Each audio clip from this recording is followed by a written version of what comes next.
Bem, irmãs, hoje o nosso tema, então, é a importância da teologia das mulheres. E é um tema bem oportuno, né? É um tema do qual eu venho falando nos últimos anos, é um tema que eu amo. Quando eu comecei a falar um pouco de teologia para as mulheres, era um campo ainda onde a gente tinha poucas pessoas falando sobre isso. Hoje eu dou graças a Deus porque esse tema tem se expandido a ponto de ser o tema de uma conferência de mulheres numa igreja local. Isso me deixa muito feliz. Louvo a Deus por isso, por essa iniciativa da igreja. Para vocês terem um pastor que investe nisso, que deseja isso, né? Então, isso é um privilégio, né? Aproveitem esse privilégio. E, bom, é uma alegria para mim, mas, infelizmente, a gente ainda tem a ideia, né, como o pastor falou aqui no início, de que teologia é algo restrito a um grupo de pessoas, pastores, líderes, missionários, ou se não algumas mulheres escolhidas ali a dedo por Deus que tem assim uma coisa especial e diferente, mas não é assim. Que eu sou uma mulher comum, como cada uma aqui, com seus desafios, com suas demandas, nada especial, mas que realmente Deus capacita aqueles que desejam, aqueles que se dispõem a aprender. E a ferramenta essencial para o conhecimento teológico é a palavra de Deus, a mesma palavra que cada uma de nós aqui tem acesso. Então, a teologia não é algo distante da nossa realidade. E a minha alegria é poder mostrar para as mulheres que a teologia faz parte da nossa vida muito mais do que a gente imagina.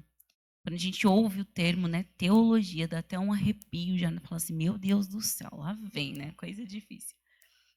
Eu costumo dizer que a teologia, o nome é muito mais difícil do que a teologia em si, né? Eu lembro uma vez que era meu aniversário de 25 anos, e, bom, eu tenho 32 anos agora.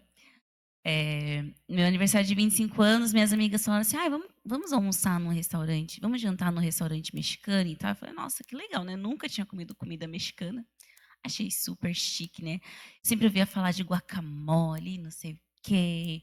E tinha um outro, que é o chile, né? Eu tava super ansiosa para conhecer essas comidas diferentes. A gente foi lá, a gente chegou no restaurante. E aí foram vindo os pratos, né? E eu lembro que eu tava numa expectativa especial pelo chile. Aí veio o chile, aquela coisa. Aí quando eu comi, eu falei, nossa, é isso que é chile, tá? É um feijão com uma carne moída, tal. Tem os temperos diferentes, mas era algo que não estava muito distante da minha realidade, né? Os ingredientes faziam parte da minha realidade. Eu falei, tá, o guacamole também e tudo mais. E aí eu pensei, cara, teologia é tipo isso. Você ouve o nome teologia, você fala assim, meu Deus do céu. Isso aqui está fora da minha vida, da minha realidade. Mas é quando você se aproxima, quando você experimenta, aí você começa a descobrir que o que há dentro da teologia faz parte da nossa vida. Às vezes você ouve assim, escatologia, você fala, meu Deus, que coisa é essa? Que palavrão. Mas aí você começa, não, a escatologia é a doutrina das últimas coisas. O que vai acontecer quando Jesus voltar? O que vai acontecer antes de Jesus voltar? Aí você fala, entendi, ufa, né? Então, assim, o termo assusta mais do que o conteúdo em si. Então, não tenham medo. A teologia é para todos nós, porque a teologia é o conhecimento de Deus e Deus deseja ser conhecido por cada uma de nós, por cada um dos seus filhos, inclusive pelas mulheres. E é tão interessante que Jesus, em meio ali aos seus discípulos, muitas mulheres o seguiam, numa época em que não era comum, né, que as mulheres estivessem ali desfrutando do mesmo ambiente, principalmente de um ambiente de aprendizado. Não era comum que as mulheres participassem, mas ele abriu espaço para que as mulheres pudessem estar lá. Então, Jesus nos trouxe para a mesa, né? Nos trouxe ali para essa conversa, para esse ensino. Isso é maravilhoso e nós temos esse privilégio de podermos desfrutar da mesa do Senhor, de conhecermos o Senhor, de ouvirmos a palavra dele. Não existe uma Bíblia para a mulher, mas a palavra de Deus é para todos os seus filhos. Então, é um privilégio. Deus não nos exclui da comunhão, não nos exclui do conhecimento de quem Ele é. Isso é maravilhoso. Então, a teologia é o conhecimento de Deus, né? E a teologia molda a nossa vida muito mais do que nós podemos imaginar. Talvez você pense que está relacionado somente aos livros, mas ela está presente na vida, no dia a dia. A gente vai pensar um pouquinho sobre isso hoje. Tem uma frase que eu gosto muito do R.C. Sproul, que foi um teólogo e morreu, né, recentemente. Ele diz assim que somos todos teólogos, né? mas você pode ser uma boa teóloga ou uma má teóloga, dependendo da teologia que você tem nutrido. Por que ele diz que somos todos teólogos? Porque, se eu perguntar aqui, cada uma tem um pensamento sobre Deus. Cada uma tem um conceito formado sobre Deus.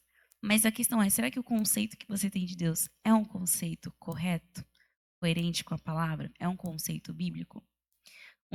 Dos 10 mandamentos que nós temos é não fazer imagens de Deus. E às vezes a gente pensa que fazer imagem de Deus é simplesmente pegar lá um barro, né? Pegar lá um metal e construir uma imagem, um ídolo.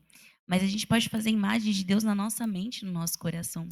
Quem nunca ouviu alguém dizendo assim, ai, mas o Deus que eu creio não é assim.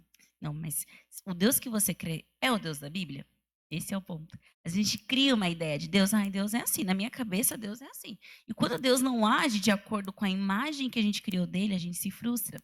Por quê? Você criou uma imagem de Deus, mas a imagem de Deus que você criou não é a imagem, não é o verdadeiro Deus da Bíblia. Então a gente precisa ter esse cuidado, por isso que o estudo de Deus é importante, para que a imagem que nós criamos de Deus na mente seja coerente com o que a palavra diz. Então tem que ser fiel à palavra, para que nós não estejamos criando um ídolo. Às vezes você acha que está adorando a Deus, mas você criou um ídolo e você está adorando a esse ídolo. Bom, então eu quero basicamente nessa tarde, na primeira parte dessa nossa reflexão, eu quero falar um pouquinho sobre, quero meditar numa passagem bíblica com vocês, que está lá em João, capítulo 11. Por ser um trecho muito longo, eu vou me concentrar nos versos 17 ao 27. Então, na primeira parte eu vou falar um pouquinho sobre isso.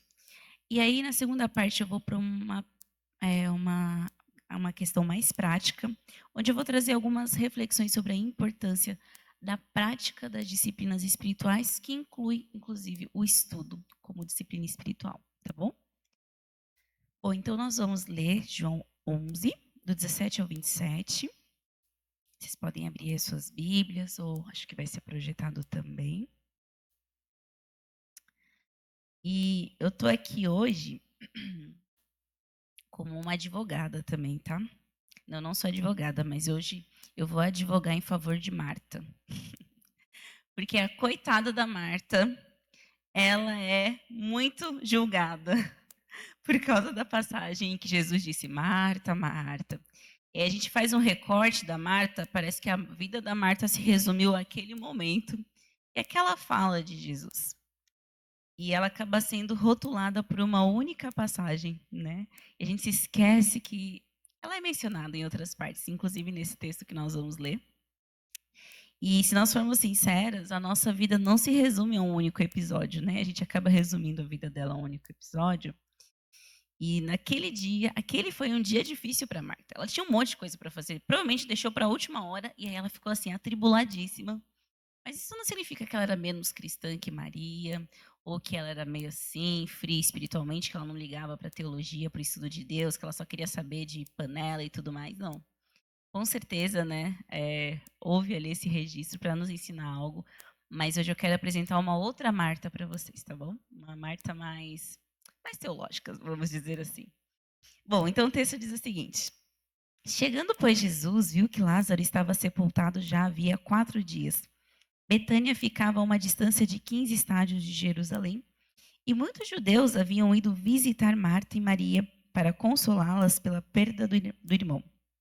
Ao saber que Jesus estava chegando, Marta foi ao seu encontro. Maria, porém, ficou sentada em casa. E Marta disse a Jesus: Senhor, se estivesses aqui, meu irmão não teria morrido.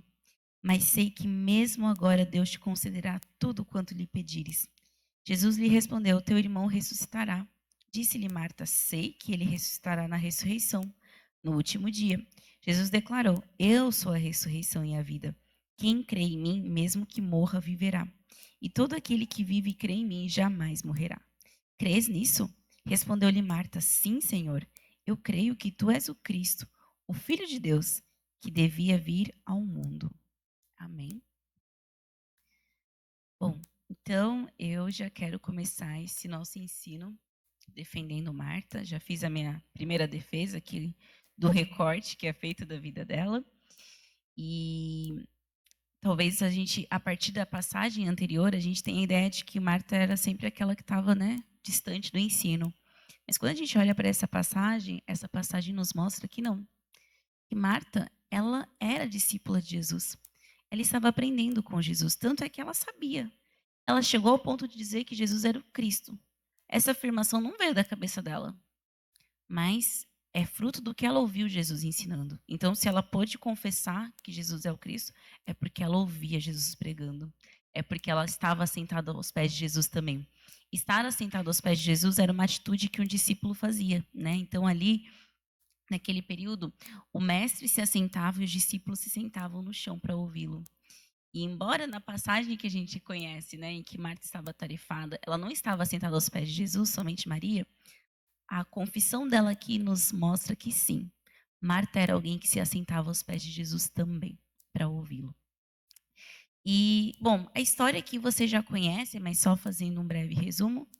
Lázaro havia adoecido e as irmãs, né, mandaram chamar Jesus para que ele chegasse, porque elas sabiam que Jesus poderia sim fazer algo por ele. Porém, Jesus, ele só realmente chega 4 dias depois. Lázaro já havia morrido e o corpo já estava ali se decompondo. E então Marta vai ao encontro de Jesus. E as palavras que ela profere no verso 27, sim, Senhor, eu creio que tu és o Cristo, Filho de Deus, que deveria vir ao mundo. E a confissão de Marta é tão profunda que ela só se equipara à confissão de Pedro, lá em Mateus 16:16. Pedro disse algo muito semelhante. Ele disse: Tu és o Cristo, o Filho do Deus vivo. Que revelação maravilhosa, né? Pedro e Marta, eles trouxeram a Jesus, confessaram a Jesus que ele era Cristo, que ele era o Cristo, o Filho do Deus vivo. E ao confessar isso, a gente percebe que sim, essa mulher conhecia Jesus. Ela andava com Jesus, ela sentava aos pés de Jesus. E é justamente por crer que Jesus era o Cristo que ela pôde afirmar: Senhor, eu creio que tu és o Cristo. Eu sei que se o Senhor, e porque o Senhor é o Cristo, se o Senhor estivesse aqui, o Senhor poderia ter feito algo por Lázaro. Mas mesmo agora, tendo chegado depois dele morrer, eu sei que se o Senhor pedir algo a Deus, ele te concederá. Olha a fé dessa mulher. Ela cria que Jesus poderia fazer algo ainda naquela circunstância de morte. E aí Jesus fala sobre a ressurreição e ela entendia sobre a ressurreição. Jesus fala: Eu sou a ressurreição e a vida. Quem crê em mim terá a vida eterna.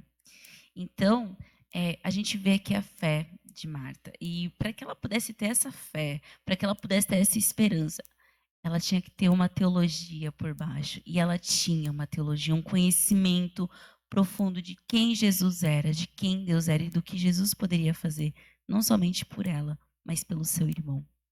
Então perceba que a esperança da Marta estava fundamentada num conhecimento que ela tinha acerca de Jesus.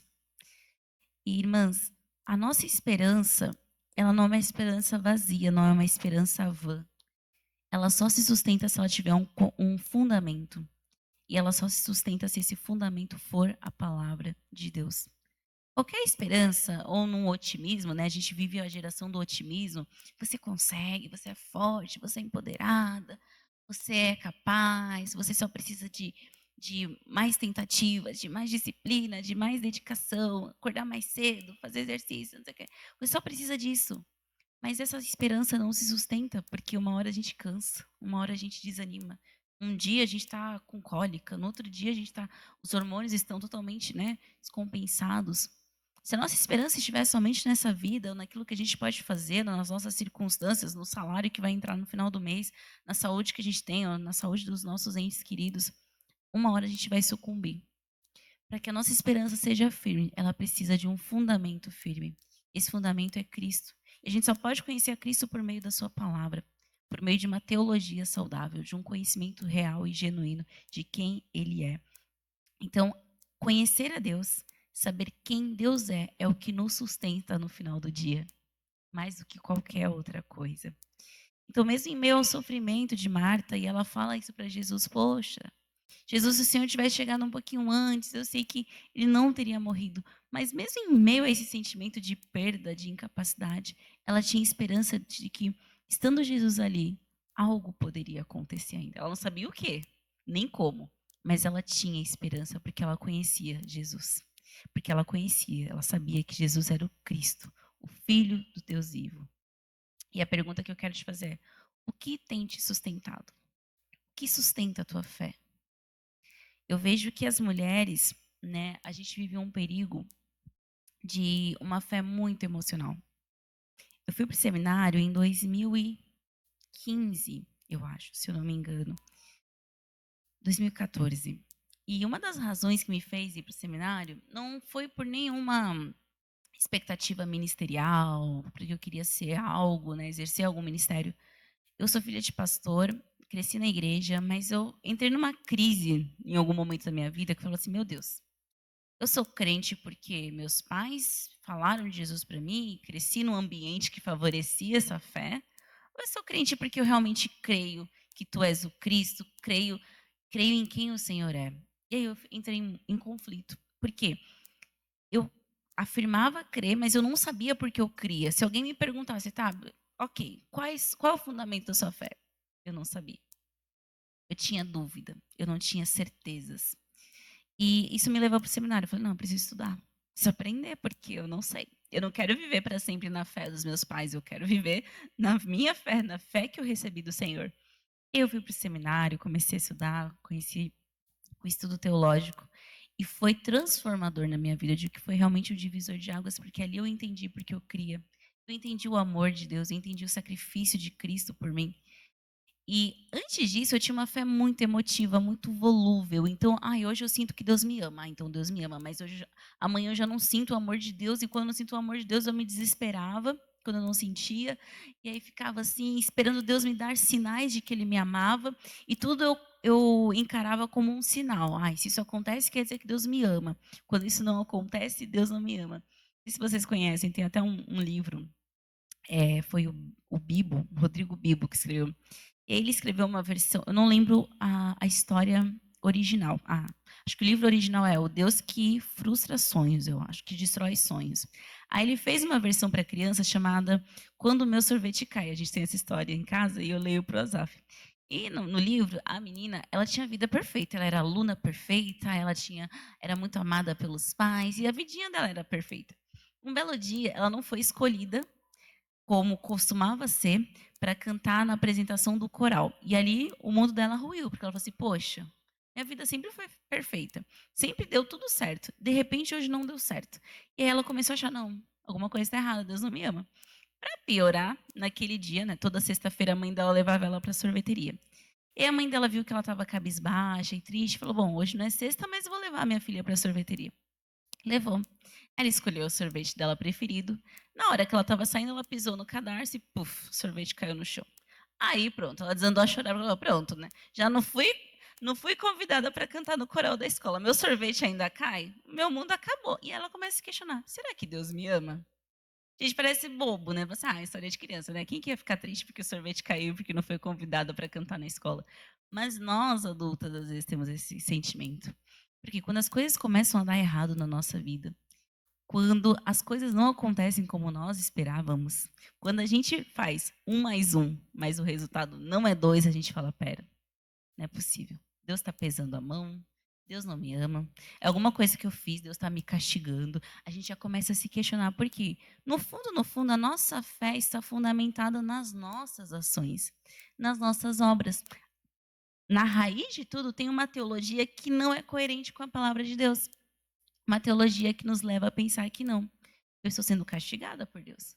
Porque se eu entendo que Cristo pagou por todos os meus pecados, que ali na cruz Deus derramou toda a sua ira, não uma parte, mas toda a ira que pesava sobre mim, quer dizer que não existe mais castigo, não existe mais condenação para mim. Então, quando algo acontece de ruim na minha vida, não é castigo de Deus.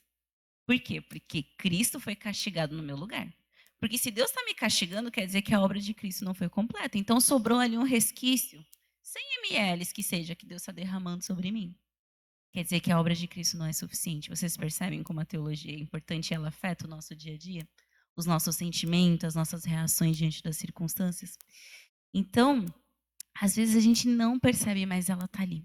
Por isso que uma teologia saudável, ela faz diferença quando o nosso sorvete cai. A gente consegue olhar para aquele sorvete espatifado, para aquela vida caótica e saber que não, Deus não está me castigando. Deus está comigo e eu preciso parar, eu preciso entender que, independentemente das circunstâncias, Ele me ama e que o amor dele não é medido por aquilo que está acontecendo na minha vida, mas por aquilo que já aconteceu lá atrás, quando o Filho de Deus foi crucificado em meu lugar. É ali que o amor de Deus foi assim, escancarado. Circunstâncias difíceis todos nós passamos e nós vamos passar e eles fazem parte, mas a diferença é que Deus faz com que todas as coisas cooperem para o nosso bem. Ele faz com que as circunstâncias más, que na vida do ímpio não tem fim nenhum a não ser castigo, para nós se tornem bênçãos no fim. Para nós se tornem meios de santificação e de renovação, por piores que sejam. Deus usa isso para o nosso crescimento. Mas a gente só entende isso quando nossa vida está fundamentada nas verdades bíblicas, no conhecimento de quem Deus é, numa boa teologia. Então, a pergunta que eu faço novamente é: o que tem sustentado a sua fé? O que tem sustentado a sua vida? São as circunstâncias ou é uma fé inabalável naquilo que o Senhor diz na palavra? E onde está a sua esperança? Em quem Deus é? Em quem você é? Ou nas suas circunstâncias? Às vezes você pode pensar, a minha fé, né? Talvez você não vai dizer isso, né, da boca para fora, mas você pensa, a minha fé está em quem eu sou, porque, bom, eu sou uma boa cristã, eu sirvo na igreja, eu sou uma boa esposa, eu sou uma boa filha. E porque eu sou boa, Deus tem me abençoado. Às vezes você é solteira, você pensa, poxa, eu tenho me guardado, né? Tenho me guardado meu coração, a minha pureza. E por causa disso, Deus vai me dar um casamento. Aí passa. Passam uns 20 anos, chega os 25 nada, aí chega os 30 nada. Aí você fala, tá bom, Jesus. Ai, vai chegando, 35, 40. Ai, Jesus, o que que eu fiz de errado? Opa, peraí. A sua esperança está baseada em quê? Na sua conduta ou em quem Deus é? E eu entendo muito, porque eu lembro quando eu era jovem, eu tinha, né? Falei, nossa, eu escolhi esperar, né? Deus vai me abençoar, assim. Primeiro homem com quem eu namorar, eu vou casar, eu vou ter aquele testemunho lindo de, ai, meu Deus. E aí eu namorei um rapaz da igreja, tal, o relacionamento acabou. Aí eu falei, Deus, o que que eu fiz de errado? Eu esperei no Senhor, o Senhor pode fazer isso, como o Senhor permitiu que meu relacionamento não desse certo. Chorei, emagreci, aquele drama todo. Mas Deus tinha outro caminho para mim. E graças a Deus, porque aquele momento difícil foi um dos melhores momentos da minha vida. Eu nunca cresci tanto em Deus. Parece que Deus abriu assim, ó. Mostrou, peraí, deixa eu te mostrar o que estava dentro do seu coração. Orgulho, soberba, você se achava, né? Você achava que você era muito santa e merecia que eu fizesse por você. Você não estava vivendo na graça, você estava vivendo na justiça própria. Você queria que eu te abençoasse porque você estava fazendo certo. E não é assim que funciona. E graças a Deus que não deu certo, né, gente? Agora, Deus me deu um homem maravilhoso. E na nossa vida é assim, gente. Só que às vezes a gente nutre uma teologia ruim e a gente não percebe. E às vezes Deus precisa escancarar algumas coisas para a gente perceber, opa, onde eu estou indo. E não há como nós termos uma boa teologia sem que estejamos fundamentadas na palavra de Deus. E, gente, eu sei, eu vejo, muitas mulheres querem ser sábias, elas querem ser maduras, mas poucas estão dispostas a cultivar isso. Por quê? Porque cultivar dá trabalho, a gente sabe. Dá trabalho. Eu não sei quem aí gosta de cuidar de planta, eu não sei, confesso, tá? As minhas sempre morrem. Tem um cacto lá em casa que está sobrevivendo porque é cacto, né? A gente não precisa. Pois é. Até se eu não cuidar, o bichinho vai viver, né? Então eu não posso me gloriar disso. Mas quem aí sabe que cultivo dá trabalho? Você tem que cuidar da terra, você tem que regar, você tem que podar, você tem que estar ali sempre. E a gente às vezes não quer ter esse trabalho. A gente quer o crescimento espiritual. A gente quer frutificar, a gente quer a paciência, o fruto do espírito ali no nosso coração, mas a gente não quer o processo. Mas é no processo que Deus nos trata. Então não há como cultivarmos uma vida piedosa sem um relacionamento genuíno com a palavra de Deus, sem a prática fiel das disciplinas espirituais. Eu quero convidar vocês a abrirem 2 Timóteo 2, 5 ao 6. A gente vai ler um outro texto. Então, 2 Timóteo 2.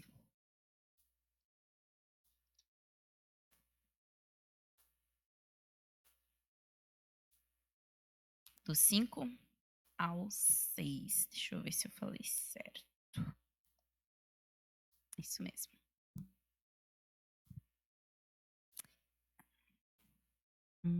5. E se um atleta competir nos jogos públicos, não será coroado se não cumprir o regulamento. O agricultor que trabalha deve ser o primeiro a se beneficiar dos frutos colhidos. Vamos ler mais um. 1 aos Coríntios 9, do 25 ao 27. Abram aí, por favor. 1 aos Coríntios 9, do 25 ao 27.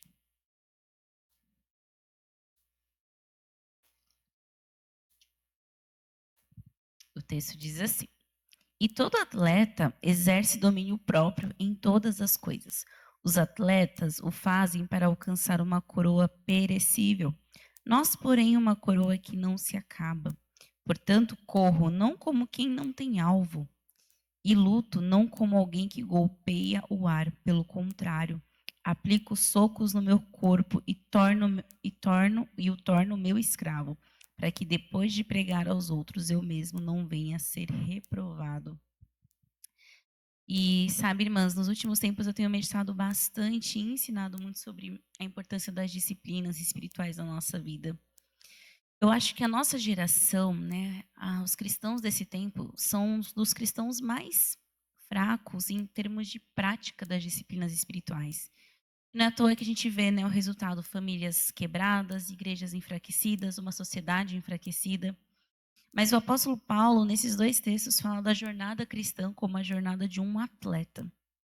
E, gente, vocês sabem, o atleta vive uma vida de profunda entrega, às vezes para ganhar um único prêmio, às vezes para uma única competição e aí depois se aposenta, né?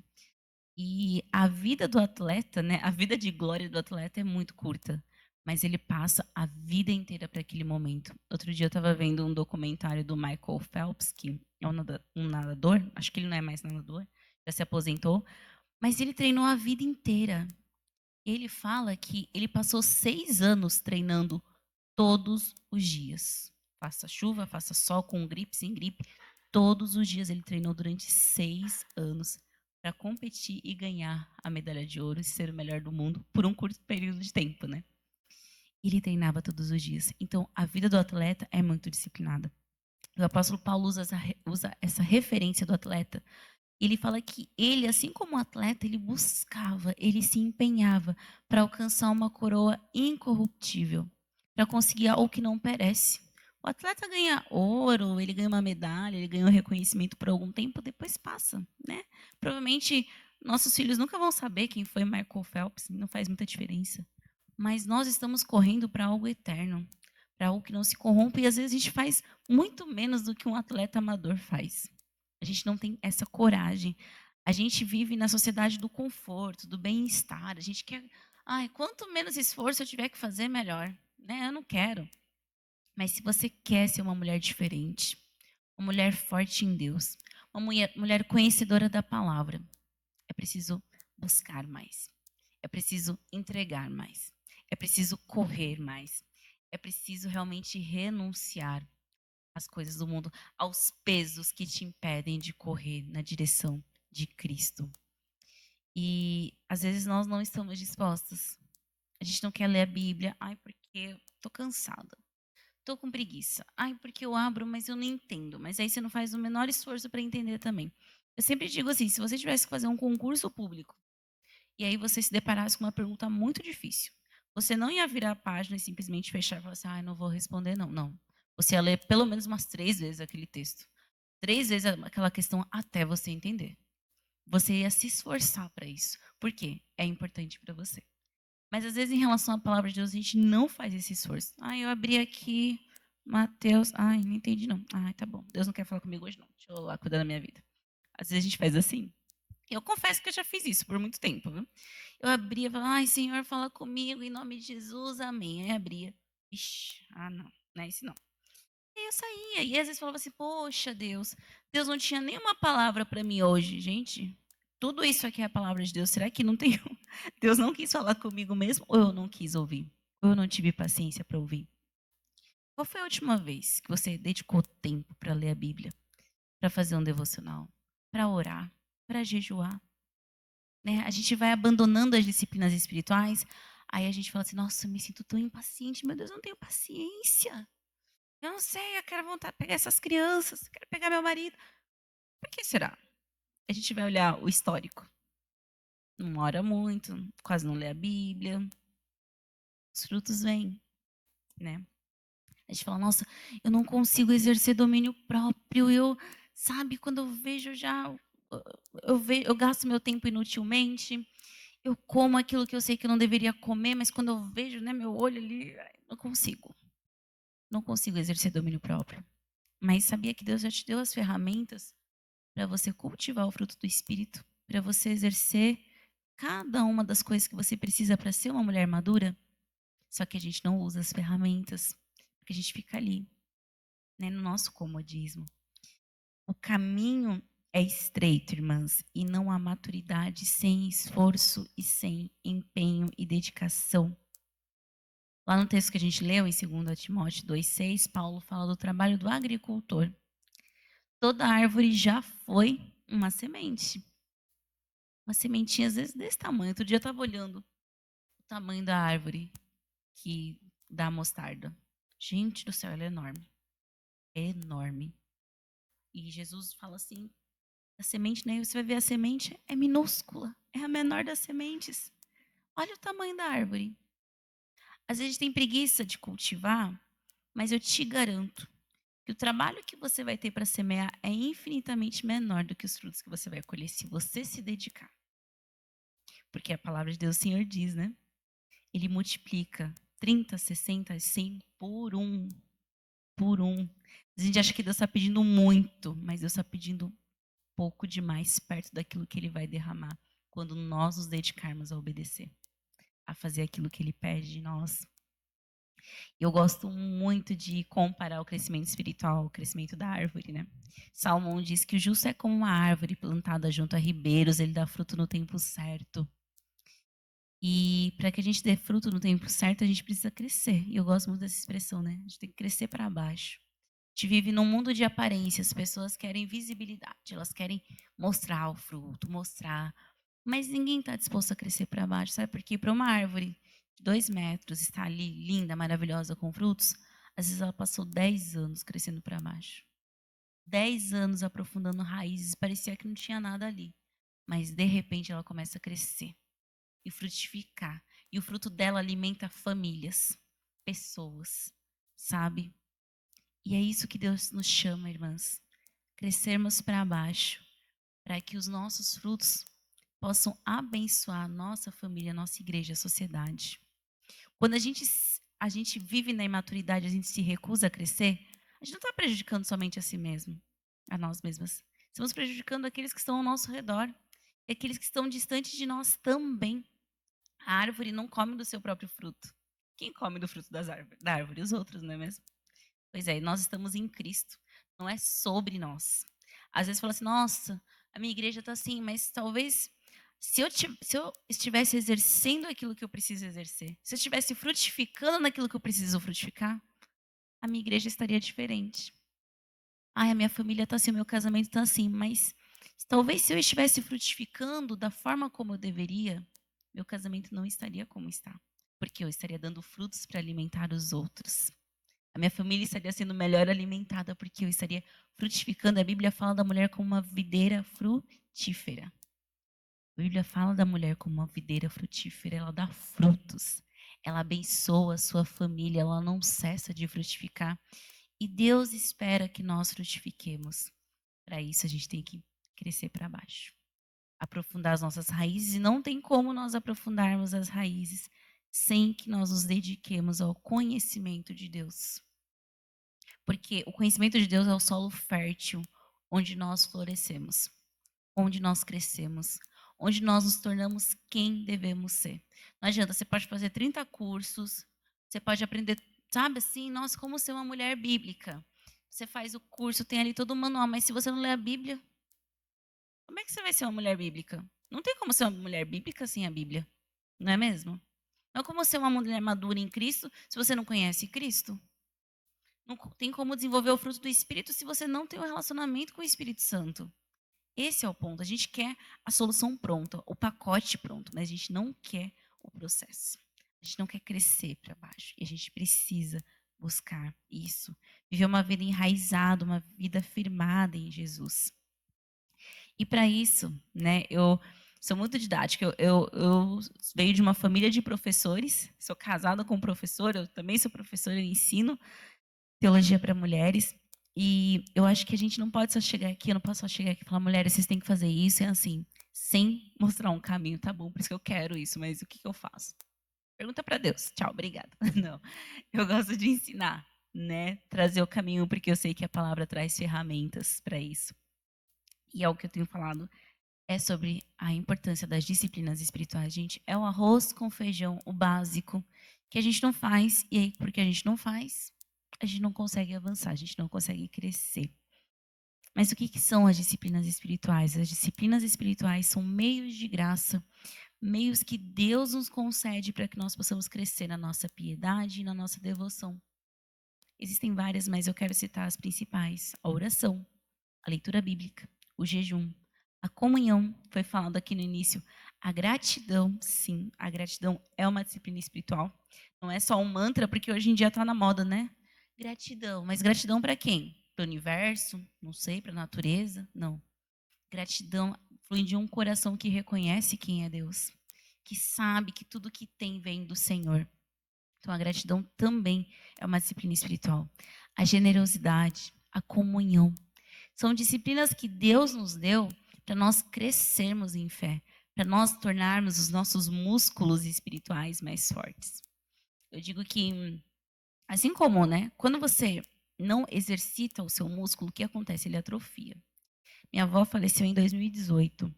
E quando ela faleceu, ela já estava num estado em que ela era só pele e osso. Por quê? Porque ela estava acamada.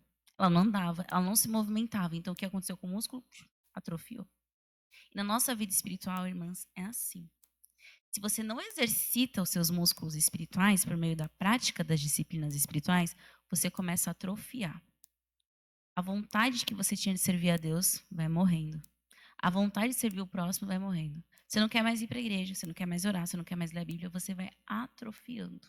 Até que deixa de fazer sentido. Uma pessoa que se torna desigrejada, ela não se torna desigrejada do dia para a noite. É um processo. Então, só que em vez de ser um processo que vai para frente, é um processo que volta, né? Falei que o crescimento, ele é um processo também, né? Quando você começa a se exercitar, você vai, né? Você vai carregando peso e aí você vai se fortalecendo. Mas uma pessoa que atrofia também é um processo. Ela vai parando, vai parando, vai parando, vai parando e quando vê, ela não tem mais força, ela não tem mais músculo. E é assim na nossa vida também. Então nós precisamos usar os pesos que Jesus nos deu para que a gente possa crescer. Ele diz que o jugo dele é suave e o fardo é leve, mas ele diz que não tem fardo. Ele não disse que não tem jugo, tem, mas é leve. Então Jesus já deu ali, ó, os pezinhos que a gente vai carregar para fortalecer o nosso espírito. A gente não pode abrir mão disso. E estava falando da gratidão, né? Como as meninas fizeram a dinâmica aqui no início, como a gratidão é importante. Às vezes a gente fala assim, nossa, eu queria tanto vencer a murmuração e eu não consigo. Eu oro, Senhor, me ajude a não murmurar. Mas aí quando vem uma oportunidade, eu já estou murmurando, quando eu vejo já estou reclamando. Mas em vez de você tentar não murmurar, então você começar a agradecer. Você substitui o errado pelo certo. Eu amo porque lá em Efésios, eu não lembro a passagem, acho que é Efésios 4, mas o apóstolo Paulo diz que aquele que roubava, não roube mais. Antes trabalhe para ter com que abençoar o outro. Eu acho isso maravilhoso porque Paulo vai falando outras coisas nesse mesmo sentido. Paulo não diz assim, ó, você roubava, não roube mais, ponto, acabou. Não, ele diz, você vai substituir a ação errada, que era roubar, por uma ação positiva, que é trabalhar para você ter com que abençoar o outro. Ou seja, as mãozinhas que você usava para roubar os outros, agora você vai usar para trabalhar e abençoar o outro. Faça o contrário. É justamente isso. Às vezes a gente quer vencer um pecado, um vício, só que a gente simplesmente quer vencer cortando ele, sem substituí-lo por algo positivo. Não existe zona neutra. Eu tenho mania de maldizer as pessoas, de fazer fofoca. Então, em vez de fofocar, agora você vai começar a a falar bem, a bem dizer. Nossa, em vez de falar: "Nossa, você viu a fulana, a roupa que ela estava usando domingo? Nossa, não é assim, né. Você viu como a fulana é uma bênção? Nossa, a gente admira aquela mulher". Comece a bem dizer. "Ah, mas ela não é uma bênção não", por isso tá bom. Comece a orar, em vez de falar mal dela para os outros, comece a falar bem dela para Deus. "Senhor, abençoe essa irmã. Senhor, eu vejo que às vezes ela se porta assim, assim, assado, não tem muita sabedoria, mas Senhor, em nome de Jesus, abençoe a vida dela, ajude-a, tarará". Sabe assim, comece a trocar as suas palavras. "Ai, eu tenho mania de reclamar, de murmurar". Use a gratidão, comece a agradecer. Gente, é um exercício tão simples, mas se você fizer isso todos os dias ao acordar, 5 motivos de graças hoje, você vai ver que a coisa vai começar a mudar. Deu uma vontade de reclamar, agradeça. Deu uma vontade de reclamar da louça, agradeça. Deu uma vontade de reclamar da casa bagunçada, Senhor, obrigada porque eu tenho uma casa para arrumar. Obrigada porque eu tenho filhos. Tanta mulher não pode ter filho, eu tô aqui reclamando do meu filho que bagunça, mas obrigada porque o Senhor me permitiu gerar. Obrigada, obrigada, obrigada. Ah, o carro quebrou. Nosso carro quebrou enquanto a gente vinha. A gente estava saindo e o carro simplesmente quebrou. E era embreagem, a gente teve que ir atrás de mecânico. Graças a Deus conseguimos pegar um carro. Mas, Senhor, obrigada porque a gente tem um carro. Glória a Deus por isso. Em tudo, dai graças. Essa é a vontade do Senhor. Então, as disciplinas espirituais nos ajudam a fortalecer aquele músculo fraco que insiste, né, em dar lugar ao pecado. E aí a gente pode perguntar: tá bom, por isso que eu quero crescer. Como é que eu faço para ler mais a Bíblia no meu dia a dia? Minha vida é tão corrida, tem cachorro, papagaio, marido, filho. Como é que eu faço? Meu Deus, sou mãe de planta, de pet, de parede, sou mãe de tudo. Como é que a gente resolve? Gente, é hábito. Precisamos cultivar bons hábitos espirituais. Nada da vida, né, sem hábitos. Às vezes a gente acha que a vida espiritual ela é assim intuitiva, ela acontece de repente, o Espírito Santo vem, ele me enche, me dá uma vontade de ler a Bíblia, e aí eu vou e leio. Não. Tem muitas vezes que a gente vai ler a Bíblia sem vontade, mas a gente sabe que aquilo é necessário. É que nem às vezes você vai tomar remédio. Meu, eu não tô com vontade de tomar remédio, mas eu sei o benefício que isso traz para mim. E quanto mais a gente lê, mais prazer a gente aprende a ter na palavra. Porque às vezes o nosso paladar está tão intoxicado com aquilo que é mal, que a gente lê a Bíblia e ela não tem gosto. Mas a culpa não é da Bíblia, é do nosso paladar. É que nem uma pessoa que come muito sal. Ela vai comer uma comida que não tem muito sal, ela fala, nossa, que comida horrível. Mas a culpa não é da comida. Porque o saudável, o certo é a gente comer menos sal, né? Mas o paladar dela tá tão viciado que aquilo que é bom ela acha ruim. E isso acontece conosco também. Então a gente precisa cultivar. Como? Você pode tornar o devocional parte da sua vida. Planejá-lo, colocar ele na sua rotina, na sua agenda. Se você tem planner, se você usa aplicativo, coloque na sua agenda.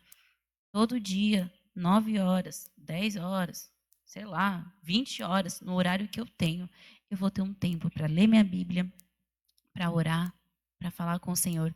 E a questão é, qual é o tempo que você dispõe?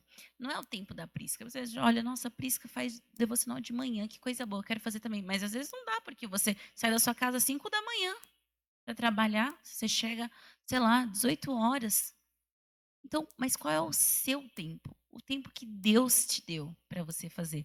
Poxa, é no meu horário do almoço. Eu tenho 1 hora e meia de almoço, eu consigo separar 15 minutos. Então faça, entende? Então é importante criar uma rotina, incluir na nossa rotina. Como é que eu posso então? Tá bom, Prisca, eu consigo ter um tempo, mas eu leio, eu não entendo. É difícil para mim. E como é que eu posso ler a Bíblia com entendimento? E eu, inclusive, né, eu trouxe um livro de Efésios, a Valéria estava comentando aqui. Eu escrevi esse livro de Efésios, esse estudo em Efésios, porque eu percebi que existe uma dificuldade das mulheres do como ler. E aí eu aprendi no seminário Método Indutivo que me ajudou muito, gente, porque eu abri a Bíblia aleatoriamente, eu não sabia o que eu ia ler, escolhia qualquer passagem, interpretava do jeito que eu achava que estava certo, eu não tinha nenhum compromisso com a palavra. Ou às vezes eu era um crente cardápio, né? Eu ia para a Bíblia como se fosse um cardápio. Deixa eu ver o que eu quero comer hoje. Ah, isso aqui, gostei. Ah, não, não gostei disso aqui. E era assim o meu relacionamento com a palavra. Mas quando eu aprendi a ler a Bíblia, eu falei, eu tenho que ensinar isso para outras mulheres. Então, o método indutivo foi um método que me ajudou, porque ele é simples, são 3 passos, e aquilo, assim, abriu minha mente de um jeito que eu falei assim: "Meu, eu preciso ensinar isso para que mais mulheres percebam que ler a Bíblia é simples e é para elas. A gente não precisa de muito". E outra disciplina importante, além da disciplina da palavra, é a oração. E a oração precisa fazer parte da nossa vida. E às vezes a gente não ora porque a gente complica demais, né? A gente quer ter 1 hora para orar. E às vezes a gente não tem 1 hora, gente. Mas a gente tem 10 minutos, a gente tem 15 minutos. Mas são 15 minutos de concentração, de foco. Não é 15 minutos que o seu celular envia uma notificação e você, ai meu Deus, deixa eu olhar aqui. Não. É realmente falar com o Pai. Quando a Bíblia fala do fechar a porta, é realmente se desligar do mundo, né? É você se desconectar de tudo e de todos para você estar a sós com Deus, para você ouvir, falar com Deus e receber aquilo que Ele tem para você, porque eu gosto muito de uma frase do A.W. Tozer que diz assim, que Deus não se curvou à nossa era imediatista. O homem que quiser ouvir a Deus terá que lhe dedicar tempo. Deus não está preocupado se a nossa geração é uma geração sem tempo. Ele quer o nosso tempo. Deus, mas eu não tenho tempo. Ache um tempo. O Senhor deseja falar conosco. Eu vou te dizer, quanto mais tempo você dedicar ao Senhor, mais de Deus você vai experimentar. Quanto menos você dedicar, menos de Deus você vai experimentar. E a escolha é sua. O que você quer viver em Deus? Dedique tempo para que você possa experimentar isso. Ai, por isso que eu não sei, às vezes, como orar. Leio os salmos. Uma coisa que eu gosto muito de fazer é ler as orações da Bíblia. Eu leio o que a Bíblia está dizendo. Eu oro a palavra. Isso faz a diferença.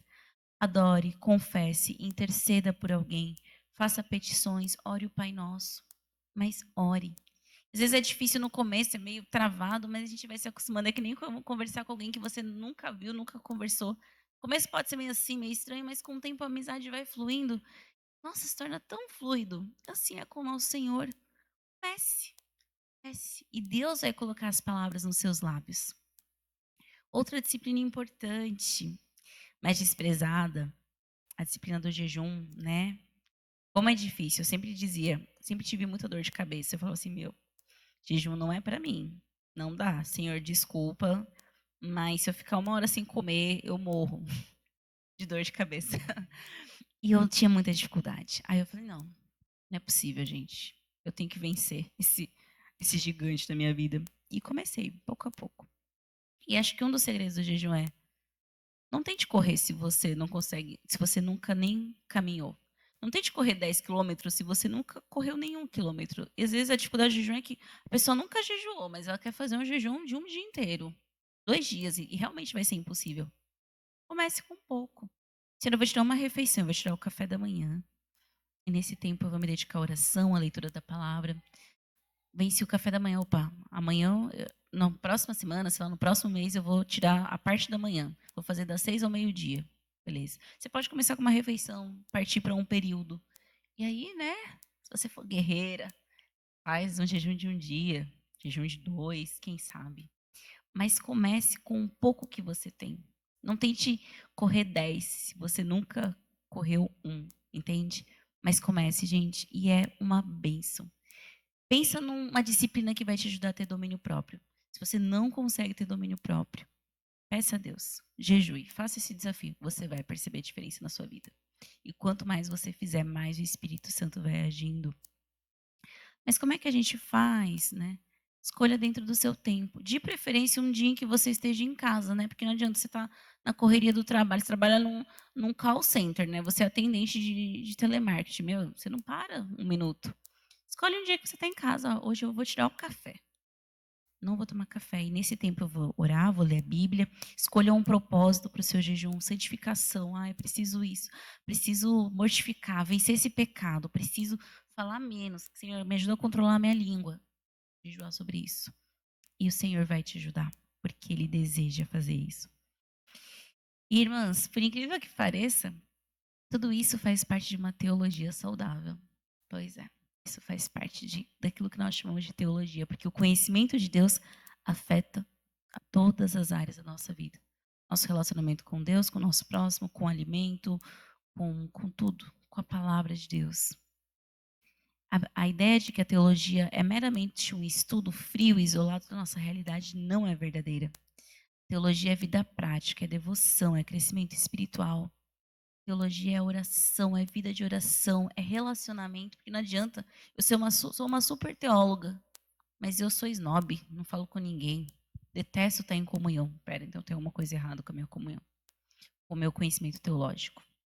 A teologia ela afeta cada área da nossa vida. Me torna uma mulher melhor, uma esposa melhor, uma mãe, uma profissional, uma amiga, uma filha.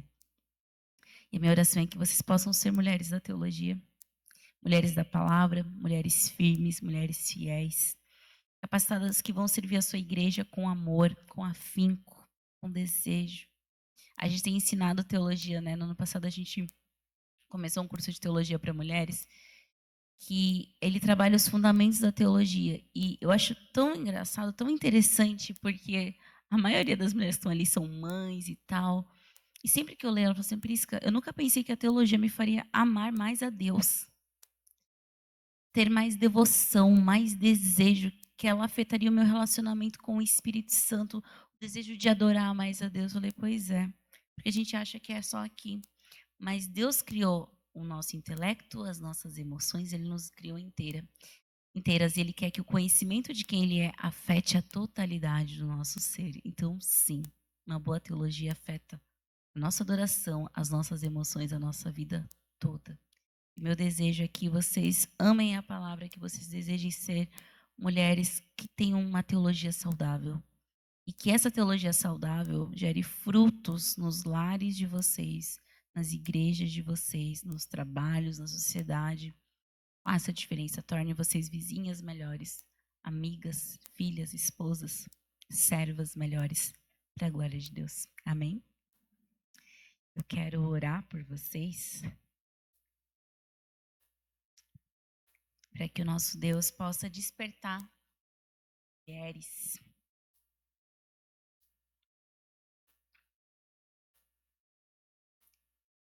Em um tempo em que nós vemos uma feminilidade tão distorcida, minha oração é que o Senhor possa levantar mulheres que amam a palavra. Ontem eu escrevi um texto, né? Foi o Dia da Mulher. Eu disse assim que o meu maior padrão de feminilidade é Jesus. E aí fala, nossa, Jesus, peraí, mas Jesus é homem. Pois é, porque quando a Bíblia fala do nosso alvo, o nosso alvo é sermos parecidas com Cristo. O meu maior exemplo de quem eu devo ser, do tipo de mulher que eu devo ser, é Jesus. Eu quero ser mais como Ele. Mais como Ele é verdadeiramente. E eu espero que vocês também. Pai querido e amado, Senhor, obrigada por esse tempo precioso que o Senhor nos deu. Obrigada por essa igreja e por cada igreja representada aqui, por cada mulher aqui presente. Que o Teu Espírito Santo possa despertar-nos, Senhor, para a Tua palavra, para o conhecimento de quem Tu és, Senhor Deus. Senhor, eu sei que não são as minhas palavras que vão gerar transformação na vida delas, mas é o Teu Espírito, é a Tua palavra pregada. Que o Senhor possa trazer luz ao coração delas, trazer realmente um anseio por mais de Ti. Que em meio a tantos conhecimentos disponíveis, elas desejem com afinco conhecer quem Tu és. Abençoe, Senhor, as mulheres aqui, que elas sejam mulheres da palavra, mulheres que amam e honram o Senhor.